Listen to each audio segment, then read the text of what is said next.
Perkenalkan, kami dari grup presentasi obat farmakologi, yaitu obat spironolakton. Di sini kami akan membahas terkait obat spironolakton. Namun sebelum itu, saya akan memperkenalkan anggota kelompok kami. Yang pertama ada Gracelia Distimita Adile, dan yang kedua, saya sendiri, Gladys Marcella Batewa. Yang ketiga, ada Hani Eugenia Sega. Yang keempat, Isabella Inggrini. Dan yang terakhir, ada Joan Claudia Palit. Penjelasan yang pertama terkait definisi spironolakton akan dijelaskan oleh teman saya, Gracelia. Baik, terima kasih atas kesempatan. Saya akan menjelaskan tentang definisi dari spironolakton. Spironolakton adalah obat yang digunakan untuk menurunkan tekanan darah pada penderita hipertensi. Obat ini juga dapat digunakan dalam pengobatan gagal jantung, hipokalemia, sirosis atau kerusakan hati, edema atau pembengkakan jaringan tubuh akibat penumpukan cairan, atau kondisi ketika tubuh terlalu banyak memproduksi hormon aldosteron, atau dikenal dengan istilah hiperaldosteronisme. Spironolakton termasuk ke dalam jenis obat diuretik hemat kalium. Obat ini bekerja dengan cara menghambat penyerapan garam atau natrium yang berlebih ke dalam tubuh dan menjaga kadar kalium dalam darah agar tidak terlalu rendah, sehingga tekanan darah dapat diturunkan. Obat spironolakton sendiri memiliki nama paten dan nama generik masing-masing. Nama paten daripada obat spironolakton sendiri adalah Aldacton yang diperdagangkan oleh perusahaan Pfizer yang berasal dari Amerika Serikat. Sedangkan nama generik dari obat spironolakton sendiri adalah spironolakton. Bentuk sediaan spironolakton. Obat spironolakton itu sendiri tersedia dalam bentuk oral. Contohnya, spironolakton dengan dosis 25 mg, 50 mg, 100 mg, Aldacton, USP 50 mg, Carpiaton, Spirola dengan dosis 25 mg, Spirola 100 mg, Torsid, dan Lacilacton. Golongan dan klasifikasi daripada obat spironolakton antara lain, obat ini adalah obat yang bekerja pada sistem renal yang berperan sebagai agen diuretik dan juga dikelompokkan ke dalam kelompok potassium sparing diuretics. Indikasi atau tujuan pemberian obat spironolakton. Yang pertama, spironolakton dapat digunakan untuk pengobatan gagal jantung. Yang kedua, dapat digunakan untuk pengobatan hipertensi resisten. Yang ketiga, dapat digunakan untuk pengobatan hiperaldosteronisme primer atau kelebihan sekresi aldosteron. Yang keempat, pengobatan edema sekunder atau penumpukan cairan. Yang kelima, pengobatan hipokalemia atau kurangnya kadar kalium dalam darah. Dan yang keenam, untuk pengobatan acne vulgaris atau jerawat dan hirsutisme. Hirsutisme ini adalah kelainan pada wanita di mana timbul rambut di bagian tubuh yang sama seperti pria.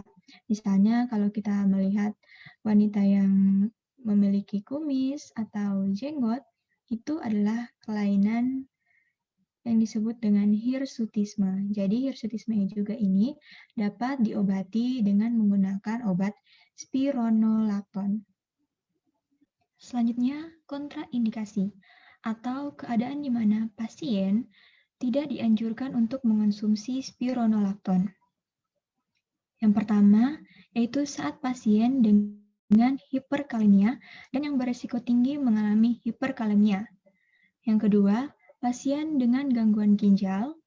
Yang ketiga, kreatinin serum lebih dari 2,5 mg per desiliter untuk pria atau lebih besar dari 2,0 mg per desiliter untuk wanita.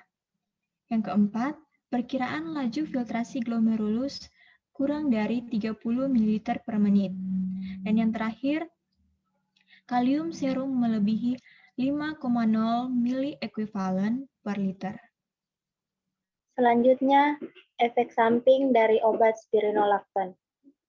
Obat spironolakton memiliki beberapa efek samping, yaitu pusing, mual, sakit kepala, gangguan pada saluran pencernaan, impotensi atau disfungsi ereksi pada pria, diare, menstruasi yang tidak teratur, letargi, ginekomastia atau pembengkakan kelenjar payudara pada pria, hiperkalemia atau kelebihan kalium dalam darah, osteomalasia pada tulang, serta ruam kulit. Farmakodinamik atau cara kerja obat dalam tubuh. Spironolakton termasuk dalam golongan obat antagonis reseptor mineralokortikoid dan merupakan antagonis non-selektif yang dapat berikatan dengan reseptor androgen dan progesteron.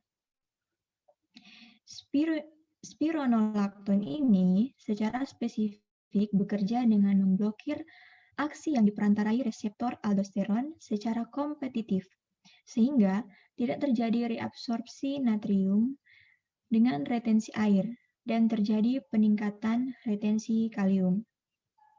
Untuk pengobatan akne vulgaris atau jerawat, spironolakton ini dapat mengurangi produksi sebum dengan menghalangi pengikatan dihidrotestosteron pada reseptor androgennya, sehingga menghambat proliferasi sebosit. Farmakokinetik atau reaksi tubuh terhadap obat spironolakton. Ada 4 tahap. Yang pertama, absorpsi. Sekitar 90% diserap setelah pemberian oral. Jadi, obat spironolakton ini akan diserap 90% setelah kita meminumnya. Yang kedua, distribusi. Obat dan metabolit utamanya, yaitu kandrenon, lebih dari 90% terikat protein plasma, yang kemudian akan diedarkan ke seluruh tubuh. Yang ketiga, metabolisme. Obat spironolakton ini dimetabolisme secara cepat dan ekstensif menjadi kandrenon, yaitu metabolit utama dari spironolakton. Dan yang terakhir, yaitu eliminasi. Kandrenon yang merupakan metabolit utama dari spironolakton ini dan metabolit lain diekskresikan dalam urin kita. Namun, sejumlah kecil juga akan diekskresikan dalam tinja atau feses melalui saluran empedu. Dosis dan cara pemberian obat spironolakton. Untuk dosisnya sendiri, itu dosis yang disarankan adalah 60 hingga 200 mg per harinya. Dan masa pengobatannya adalah 3 sampai 6 bulan.